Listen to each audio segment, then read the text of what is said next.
es entregarte todo mi corazón y rendirte mi vida sin reservas, Señor.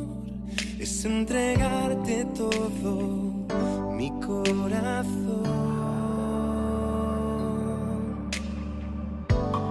Mi mejor adoración es entregarte todo mi corazón y rendirte mi vida sin reservas, Señor. Es entregarte todo mi corazón. No quiero tener un encuentro emocional. Quiero encontrarme contigo y verte, Señor, sentado en majestad. Y toma mi corazón, quiero cambiar.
Hemos venido en los últimos 2 viernes hablando del llamado que tenemos como discípulos de Jesús, como cristianos, a vivir una vida transformada, y las reflexiones han girado alrededor de lo que la Biblia nos enseña, nos escribe el escritor del libro de los Hechos en el capítulo 9, donde Saulo, que para entonces era perseguidor de los cristianos, andaba precisamente haciendo eso, viendo a dónde hallaba a algunos que seguían a Jesús, con la idea de entregarlos a las autoridades. El mismo Saulo había sido testigo de cuando apedrearon a Esteban y él consentía la muerte del discípulo de Jesús, Esteban. Así que basamos las primeras dos reflexiones del llamado a una vida transformada. La primera reflexión giró alrededor de la realidad de que una verdadera transformación o una genuina transformación ocurre en el corazón de los seres humanos cuando de una manera consciente buscan a Dios, se entregan a Dios. La Biblia le llama al momento de poner la fe en Cristo como Señor y Salvador el nuevo nacimiento, y a partir de ahí, de ese encuentro personal con Jesús como lo tuvo Pablo escrito, enseñado en Hechos 9, empieza un proceso de transformación, un encuentro personal con Jesús que se debiera convertirse, decíamos, en una comunión continua con Dios para seguir en ese proceso de transformación. La segunda reflexión, que también la basamos en Hechos 9, y la tercera, la de hoy, también la basaremos en eso, tiene que ver con el hecho de reconocer el señorío de Jesús. Y eso significa vivir bajo la autoridad de Dios, bajo la dirección de Cristo como cabeza de la iglesia, como cabeza de todos los creyentes, y una obediencia completa a todo lo que Él dice, a todo lo que Él ordena, porque ciertamente, Señor, debiéramos obedecerle y caminar de acuerdo a su voluntad. Me recuerdo que en esa reflexión mencionamos aquel pasaje donde el mismo Jesús dice: ¿por qué me llaman Señor, Señor? Y luego dice: y no hacen lo que yo digo. Porque el señorío de Jesús comporta obediencia, entendiendo que Él debe ser quien dirige nuestra vida y nuestra máxima autoridad en la vida. Y la tercera reflexión, la de hoy, tiene que ver con el hecho de que si hemos de vivir una vida transformada para Dios, hemos de vivir en este mundo, que en el entorno que nos rodea, de tal manera que agrademos a Dios, necesitamos mantenernos en este proceso de transformación, entendiendo que necesitamos renovar nuestro entendimiento. La renovación del entendimiento, esa es la reflexión de hoy, nos ayudará a vivir una vida transformada. Cuando hablamos de entendimiento, estamos hablando de esa capacidad que tenemos en nuestro interior, diseñada por Dios para pensar, para obrar con buen juicio, para obrar con prudencia. Estamos hablando de nuestra forma de pensar, esa capacidad que tenemos de aprender, de juzgar, de analizar las cosas de tal manera, y si asimilamos lo correcto y lo bueno, vamos a vivir de una manera sobria y vamos a tomar decisiones correctas, vamos a ser prudentes en nuestro trato con los demás, prudentes también en nuestro hablar. Esa capacidad de razonar que tenemos en nuestro interior, y porque fuimos diseñados por Dios en esa dimensión. Así que si como hijos de Dios vamos a vivir una vida transformada que agrade a Dios, vamos a necesitar en esa permanente renovación de nuestro entendimiento. Y para eso el mismo Pablo, ya escribiendo el Nuevo Testamento, yo quiero leer un versículo en la carta a los Romanos, del versículo 2, donde el mismo Pablo, escritor ya inspirado por el Espíritu Santo, nos hace llegar este pasaje él mismo: no os conforméis a este siglo, sino transformaos por medio de la renovación de vuestro entendimiento, para que comprobéis cuál sea la buena voluntad de Dios, agradable y perfecta. Si recordamos de nuevo o hacemos un poquito memoria en la vida de Saulo, convertido luego en el apóstol y maestro de los gentiles Pablo, la experiencia personal que tuvo con Dios es quedar ciego y luego ser llevado de la mano para recibir instrucciones después de 3 días de esperar ahí en una ciudad. Ese reconocimiento inmediato de él, de quién era el Señor, y luego Jesús le dice: yo soy Jesús a quien tú persigues. Inmediatamente las palabras posteriores de Saulo son: Señor, ¿qué quieres que yo haga?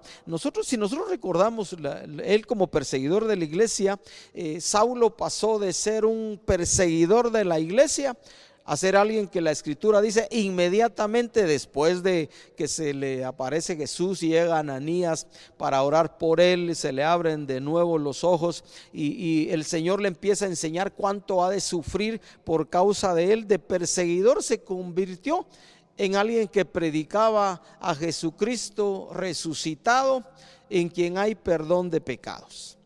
De fariseo de fariseos, ¿verdad? Se convirtió en un proceso, por supuesto, en maestro de los gentiles, en alguien que anduvo predicando y por su medio Dios permitió, y otros con él, porque nunca anduvo solo, el establecimiento de iglesias locales en diferentes lugares, ciudades donde él predicó, de ser autoritario y de permitir que los cristianos fueran perseguidos y de aprobar la muerte de Esteban, ¿verdad? De ser autoritativo a convertirse en alguien que también en el Nuevo Testamento nos hace llegar, que nos hace aprender, nos enseña que la autoridad que Dios da a los líderes en las congregaciones, en las iglesias locales, es para edificación y no para destrucción.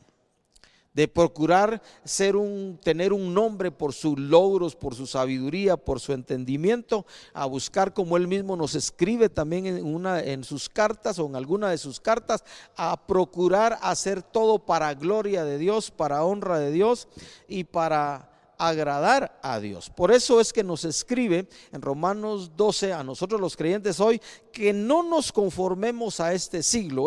Cuando la Biblia habla de este siglo, se refiere a todas las formas que tiene, en nuestro caso Guatemala o el mundo entero, la cultura, la forma de hacer las cosas que no honran, que no agradan a Dios, que no corresponden a su voluntad. Dice, no se conformen a este siglo, no adopten las formas de pensar, de sentir, de vivir, de hacer de la gente que les rodea, sino dice, transfórmese por la renovación de su entendimiento, y ese es el compromiso, a transformar la forma de pensar. Yo quisiera usar algunos ejemplos de mi vida que tuve que ir ajustando y sigo ajustando hasta hoy mi forma de pensar. Me recuerdo las crisis de mi corazón para honrar a mi padre y a mi madre, porque yo en el camino de cierta edad en adelante, hasta los 21 y un poquito ahí en adelante todavía como creyente, yo vi que ellos se equivocaban en muchas cosas. A veces pensé, a veces consideré que me pedían cosas que ellos ni siquiera estaban cumpliendo. Entonces yo me arropé el derecho de rebelarme de una u otra manera, por sobre todo en mi corazón, y unas cuantas veces de una manera externa, con juicios para mi padre y con juicios particularmente para mi madre, porque creí que tenía el derecho de hacerlo, puesto que ellos se equivocaban. Y cuando conocí a Dios, cuando Dios se reveló a mi corazón, cuando a los 21 años tomé la decisión de confiar en Cristo como mi Salvador y luego procurar hacerle el Señor de mi vida, empecé a confrontar esa mi forma de ser y de vivir en la casa, y empecé a darme cuenta, por supuesto también ayudado por las personas que en aquel tiempo, Ronnie y Oscar como líderes de la congregación, y mis hermanos en la fe que estaban también estábamos tratando de aprender de Dios y caminar con Dios. Empezamos a ser confrontados, yo en lo particular en esa área de mi vida que estoy hablando, mi familia, y entonces me recordé lo que había aprendido de niño: honra a tu padre y a tu madre. A mí yo lo había aprendido eso desde chico, solo que cuando ya crecí un poco y pensé de cierta manera, pues me acostumbré a ser rebelde en casa, particularmente con mi madre. Dios me alumbró el entendimiento.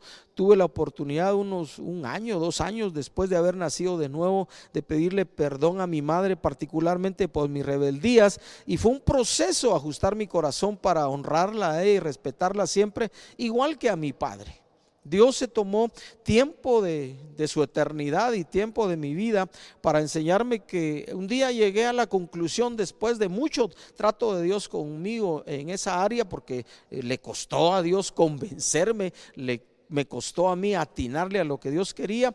Una de las últimas cosas que Dios me hizo, lo he compartido en uno que otro lugar, que Dios me habló para yo poder honrar a mi papá y bajarme de hacer a un lado, digo bajarme del caballo, como decimos aquí en Guatemala, del macho en el que me había montado, de los derechos contra mi padre, tratando yo de socavar su autoridad y transgredir en una otra medida, en una buena medida diría yo, un tiempo y después menos la autoridad que él tenía. Un día Dios me dijo: mira, Quique, si lo único que tenés que agradecerle a tu papá es que un día te tuvo con tu mamá, y por eso estás en este mundo, y ahora me conoces.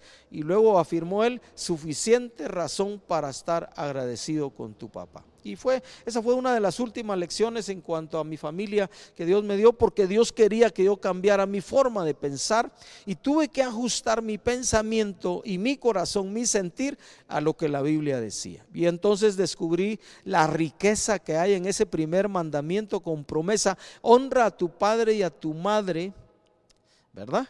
Para que te vaya bien, dice en el Antiguo Testamento, y seas de larga vida en la tierra que Dios te da. Y en el Nuevo Testamento dice: honra a tu padre y a tu madre para que te vaya bien y seas de larga vida sobre la tierra. Y entonces empecé a apreciar esa bendición de Dios que hay en la honra para los padres, para papá y mamá, independientemente de cómo sean ellos. Si tienes a tus padres, o si te toca como a mí honrar ahora la memoria de los padres, porque ya los dos partieron para estar con el Señor, pero si todavía los tienes, un consejo que te puedo dar, que yo aprendí en la vida hablando de renovar el entendimiento: sea tu papi y tu mami lo que sean, hónralos, respétalos, bendícelos, porque eso traerá sobre ti la bendición de Dios permanentemente en todo sentido. Si tienes que decirles algo, te aconsejo, por lo que yo aprendí en la vida, díselos con el mayor respeto del mundo, y nunca olvides que es tu papá y que es tu mamá, y que Dios en su soberanía a ellos te los dio para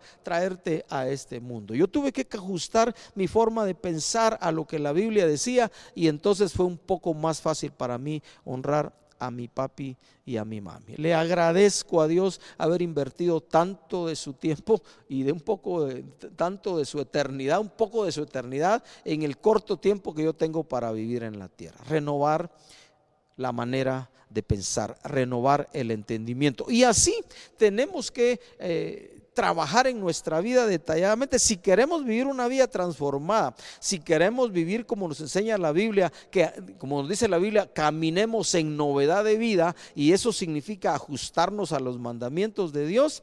Vamos a tener que permitir que nuestro entendimiento, que nuestra forma de pensar, que nuestro juicio, que nuestra capacidad de reflexionar sea inspirada por Dios, por su Espíritu Santo, por su palabra. No hay otra manera, porque si tú y yo como seres humanos ponemos los parámetros, ponemos la medida, nos podemos equivocar. Por eso Pablo dice: no se conformen a las formas de la cultura, las formas de vivir de este mundo, de este siglo. Transfórmese por la renovación de su entendimiento, de su manera de pensar, de sentir, de ver la vida, y entonces comprobarán, dice, cuál es la buena voluntad de Dios, agradable y perfecta. Mentir, por ejemplo, se vuelve tan común para muchas personas, y me quiero incluir, para muchos de nosotros, no decir la verdad. A veces nos preguntan algunas cosas y nos las ingeniamos para no contestar, no nos atrevemos a decir la verdad.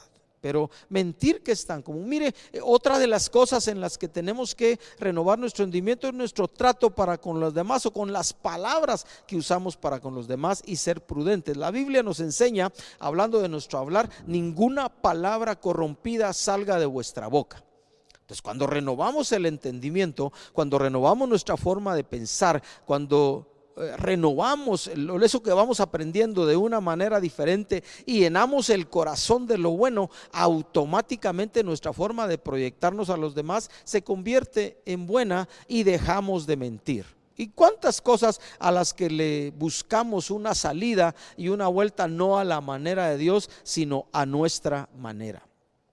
Mientras, un consejo que te quiero dar, aprovecha, estamos enviando ahora la Biblia en audio, una bendición poder escucharla, pero toma si tienes una Biblia física en tu casa o la tienes en tu teléfono o en algún otro aparato, ábrela. Escudriñala, no es suficiente como algunos acostumbran, ¿verdad? Voy a abrir mi Biblia en el Salmo 23 o en el Salmo 91. No, atesora el Salmo 23, el Salmo 91, atesora la escritura en tu corazón. Si la Biblia dice que de la abundancia del corazón habla la boca, entonces llena tu corazón de Dios y su palabra. Tu sentir será diferente si te llenas de Dios. Tu pensar será diferente porque cuando cambia nuestra forma de pensar, cambia tu manera de vivir. Yo quisiera leer estos pensamientos escritos por alguien. Dice: siembra un pensamiento y cosecharás una acción. Siembra una acción y cosecharás un hábito. Siembra un hábito y cosecharás un carácter. Y termina el autor de estas oraciones diciendo: siembra un carácter y forjarás tu destino. Es un proceso que empieza en el corazón. Tal cual somos en el interior, así somos externamente, aunque a veces demos apariencia. Tarde o temprano, las crisis de la vida, las luchas de la vida, las cosas difíciles que lleguen, las circunstancias que nos agobien, sacarán la madera de la que realmente estamos hechos en el corazón. Y quiero repetir de nuevo porque me parece interesante que nos demos cuenta la forma en que nosotros podemos entrenar nuestra alma, renovar nuestro entendimiento para forjar algo diferente, depende de qué examinemos y miremos que estamos cosechando hoy. De repente nos tocará en algunas áreas de la vida sembrar de una manera diferente para forjarnos un destino diferente. Siembra un pensamiento y cosecharás una acción. Siembra una acción y cosecharás un hábito. Siembra un hábito y cosecharás un carácter. Y siembra un carácter y forjarás un destino importante. Y por eso la necesidad que tenemos de exponernos a Dios, de exponernos a su palabra con todos los recursos que Él ha puesto a nuestro alcance. Yo recuerdo, quisiera contar también esto como un testimonio, un año, 2 años y pico antes de que Dios llegara a mi vida. Recuerden que he dicho en muchas ocasiones que yo desde niño fui enseñado también en muchas cosas buenas de Dios y aprendí buenas cosas de Dios, solo que en el camino yo no las saqué de mi corazón, pero las aparté de mi forma de vivir y hacer las cosas, y a los 21 años pues me recuerdo que hubo un deseo en mi corazón y empecé a buscar a Dios de una manera diferente, y eso me metió en un proceso diferente de vida y de ajuste de como soy y lo que hago hasta hoy. Pero me recuerdo que entre los 18 años un amigo, Augusto Zúñiga, que Dios lo bendiga, al lugar donde yo llegué a trabajar a los 18 años, me recomendó leer 3 libros. Esos libros marcaron mi vida hasta hoy, le cuento. Ninguno de ellos era la Biblia, pero uno de ellos o 2 de ellos sí hablaban de cosas de Dios y de la Biblia. Me recuerdo que me recomendó un libro que se llamaba El poder del pensamiento tenaz para jóvenes. Imagínense, yo tenía 18, 19 años, ese libro me cayó bien. El poder del pensamiento tenaz para jóvenes. Era ese libro de un pastor de los Estados Unidos, Norman Vincent Peale, buenísimo. El 3er capítulo de ese libro hablaba de cómo orar. En la traducción al español decía cómo rezar, pero enseñaba una forma de dialogar con Dios como la que tengo ahora, de platicar con Dios como con un amigo. En ese libro aprendí a luchar contra mis complejos, particularmente contra el complejo de inferioridad, y uno de los versículos que aprendí en ese libro es: todo lo puedo en Cristo que me fortalece. Y también aprendí: este es el día que Dios hizo, nos alegraremos y nos gozaremos en él. Y me recuerdo cómo ese libro afectó mi forma de pensar, mi entendimiento, porque en lugar de seguirme quejando del lodazal, del polvazón, de la lluvia, del solazo y de todas esas cosas con las que me quejé por mucho tiempo, empecé a repetirme continuamente, cambiando mi forma de pensar: este es el día que Dios hizo. Yo no decía nos alegraremos y nos gozaremos en él, sino él decía personalice el versículo, me alegraré y me gozaré en él. Y poco a poco, mire, fue un proceso de un buen tiempo, de meses y de años hasta hoy. Por eso es que yo, si usted me pregunta si hay frío, qué rico el frío. Si hay calor, delicioso el calor. Si me agarra el tráfico, aprovecharé para ejercitar la paciencia, porque he tratado desde entonces, desde ese que me recomendaron ese libro, de llenar mi corazón de cosas buenas, de cosas que me ayudan, de cosas que me ayudan a estar mejor en la vida, entrenar la mente, entrenar el corazón. Otro de los libros que me recomendó se llamaba Control Cerebral y Emocional, es de un sacerdote, de un jesuita. Excelente libro. Le enseña a uno a controlar la vida por medios naturales, y de la mitad del libro en adelante el autor, este jesuita, le dice a uno lo que puede ser su vida si tan solo le hace espacio o le da el espacio que le corresponde a Dios en la vida. Excelente libro, porque al final de cuentas, como hemos tratado de enseñarles y hemos tratado de aprender a través de la vida en la congregación, Dios es el todo del hombre. Dios es el sustentador, como aprendimos también el otro día en otra reflexión, de nuestra vida. Dios debiera ser nuestra plenitud y nuestro todo. Y el otro libro que leí que me ayudó en la transformación de mi entendimiento también es un libro de relaciones humanas que se llama Cómo ganar amigos e influir sobre las personas. Ahí aprendí a no quejarme, a no criticar, a no condenar. Ahí aprendí poco a poco, ahora lo hago un poco más, a sonreír. Pero se trata de transformar el entendimiento. Mientras más tú y yo acomodemos nuestra forma de pensar, nuestra mente reflexiva a pensar como Dios piensa, mejor viviremos como Dios quiere en esta vida. Si hemos de vivir una vida transformada, lo haremos porque hacemos a Jesús Señor de nuestra vida, porque buscamos encuentros frescos con Dios, porque nos hemos encontrado con Jesús, pero también porque nos mantenemos en ese proceso de renovación de nuestro entendimiento en el que no podemos detenernos. Debiéramos estar aprendiendo siempre, buscando siempre mejorar, que es el desafío de la Escritura. Hoy es el único día que tenemos, hoy es el día aceptable, hoy es el día de salvación. Ayer ya pasó, así que nos será un poco más fácil manifestar una vida transformada conforme a la voluntad de Dios si tú y yo seguimos participando en ese proceso de renovar nuestro entendimiento. Saulo, convertido después en el apóstol Pablo, abrazó una vez, tomó la decisión de seguir a Jesús y reconocerlo como Salvador y Señor. Abrazó la misión de ser un embajador de Dios, de responder al llamado de Dios, de predicar a Jesús, de anunciar en él perdón de pecados. Él mismo decía: ay de mí si no anuncio el evangelio, porque entendió el llamado que Dios había hecho para su vida. Y tú y yo, estemos donde estemos, Dios nos ha hecho un llamado para invertir lo mejor del corazón, lo mejor que tenemos en el corazón, lo mejor de Dios que hay en nuestra vida, en la vida de nuestra familia, en la vida de los compañeros de trabajo, en la vida de los compañeros de estudio, en la vida de los amigos, en la vida con aquellos hermanos en la fe con los que estamos en relación continua. Una vida transformada,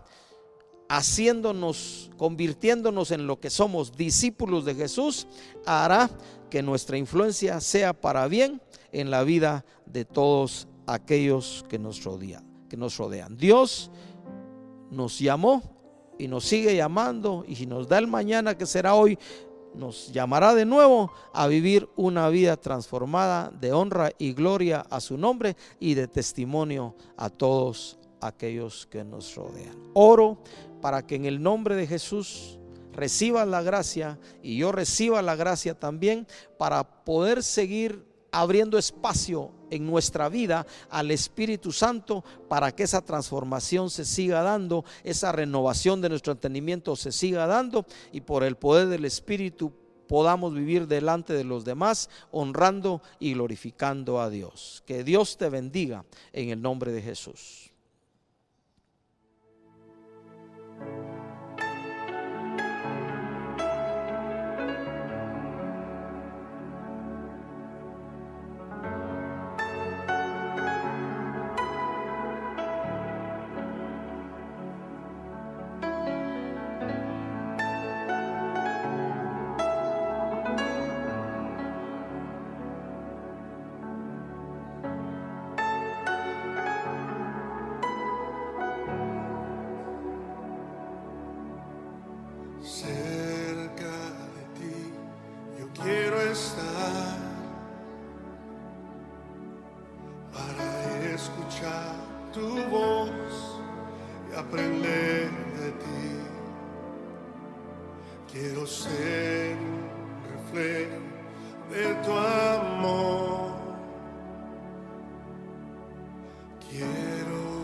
Tus manos al cielo esta noche y dile: me rindo a ti, Jesús.